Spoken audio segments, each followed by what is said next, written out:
मैं Rinku Kumar KPS academy history में आपका फिर से अभिनंदन करता हूँ। मैं इससे पहले वीडियो बनाई थी आपका सैयद वंश, ठीक है, इसका शासनकाल 1414 से 1491 ईस्वी तक रहा सैयद वंश का। और उसके बाद में सैयद वंश का प्रथम शासक था खिजर खान, ठीक है, जो 1414 से 1421 ईस्वी तक जिसने दिल्ली सल्तनत पर शासन किया था। उसके बाद में उसका एक पुत्र है मुबारक शाह, ठीक है, मुबारक शाह बनता है दूसरा शासक। कौन? मुबारक शाह बनता है दूसरा शासक। इसका शासनकाल 1421 से 1434 ईस्वी तक। उसके बाद में मुबारक शाह के बाद में मुबारक शाह का पुत्र थे, परंतु मुबारक शाह का एक भाई का लड़का था, मतलब मुबारक शाह चाचा था किसका? आपका मोहम्मद शाह का, ठीक है। जो तीसरा सुल्तान बना था, शासक बना था किसका? सैयद वंश का, दिल्ली सल्तनत पर गद्दी पर बैठा था।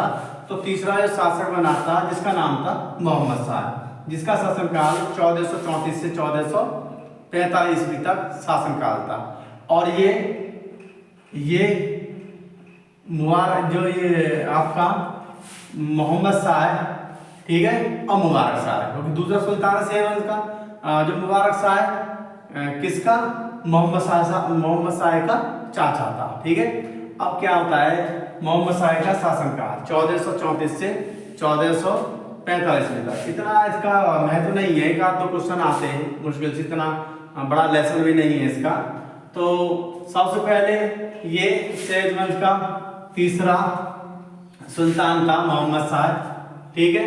उसके बाद में जो मुल्तान का अफगान सूबेदार था बहरौल लोदी ने, ठीक है, क्योंकि आक्रमण करता है इसके 441 ईस्वी में बहरौल लोदी दिल्ली पर आक्रमण करता है। और दिल्ली पर आक्रमण करने के बाद में मोहम्मद शाह और बहरौल लोदी के बाद में संधि हो जाती है, जिससे ये वापस चला जाता है, क्योंकि लूट के या संधि में जो भी इसको माल देता है मोहम्मद शाह, जब संधि हो जाती है दोनों के बीच में, तो वहाँ से चला जाता है।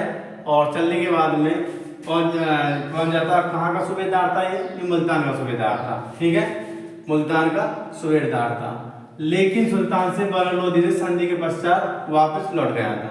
उसके बाद में क्या होता है कि बहरौल लोदी को पुत्र कहकर, कौन? मोहम्मद शाह पुत्र कहकर सम्मानित करता है किसको? बहरौल लोदी को। और कौन कहता है पुत्र? मोहम्मद शाह, ठीक है। और एक उपाधि और देता है इसको, खाना की उपाधि देता है किसको? बहरौल लोदी को। कौन देता है? मोहम्मद शाह। और एक सबसे महत्वपूर्ण कार्य है जिस शासनकाल में हुआ था, एक तो आक्रमण हुआ था 1441 ईस्वी में दिल्ली पर। किसने किया था? बहरौल लोदी ने किया था, जो मुल्तान अफगान सूबेदार था जिसका नाम था बहरौल लोदी। उसको दिल्ली पर आक्रमण किया था 1441 में, और संधि करने के बाद में वापस लौट गया। दूसरा, इसको उपाधि दी मोहम्मद शाह ने। किसकी उपाधि दी थी? खाना की उपाधि दी थी। और मोहम्मद शाह ने जो क्या बोला था? पुत्र कहकर संबोधित किया था सुल्तान ने, मतलब मोहम्मद शाह ने। और चौथा जो क्वेश्चन हो जाता है कि इनके काल में, इसलिए भी इनका जो काल है, जो काल था, शासन था, इसलिए भी जाना जाता है कि इस दौरान जो सरहिंद के अफगान सूबेदार, वही मुल्तान के सरहिंद के अफगान सूबेदार बहरौल लोदी ने पंजाब के बाहर अपना प्रभाव को बढ़ा लिया और वह लगभग स्वतंत्र हो गया था।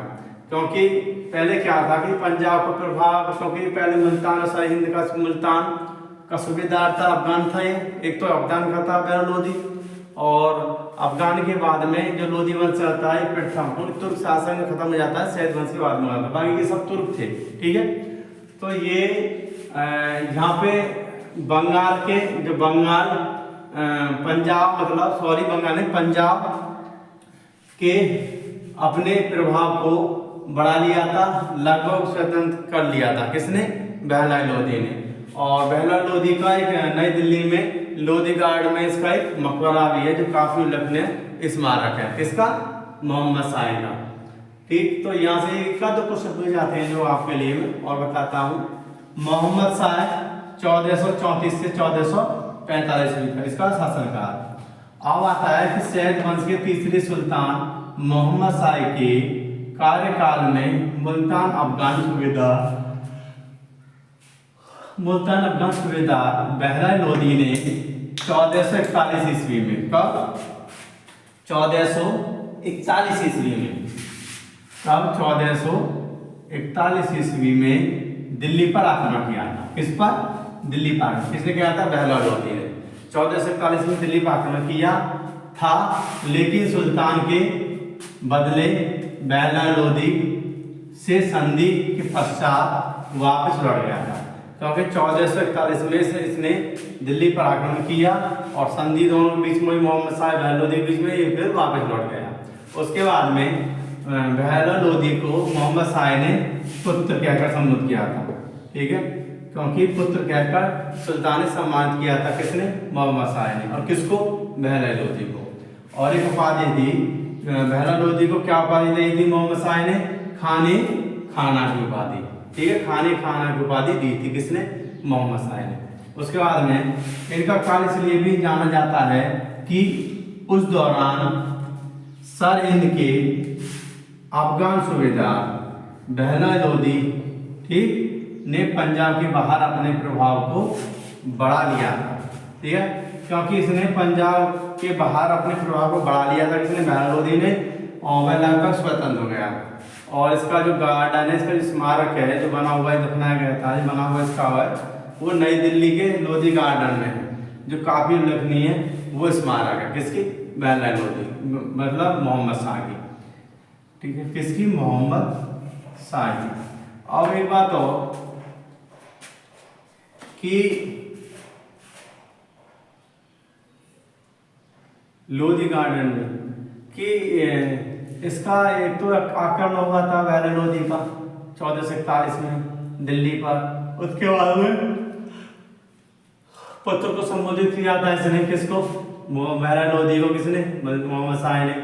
और एक उपाधि दी थी खाने खाना की उपाधि, ये भी समझा जाता है। और बंगाल से बाहर अपने प्रभाव को बढ़ा लिया था। किसने?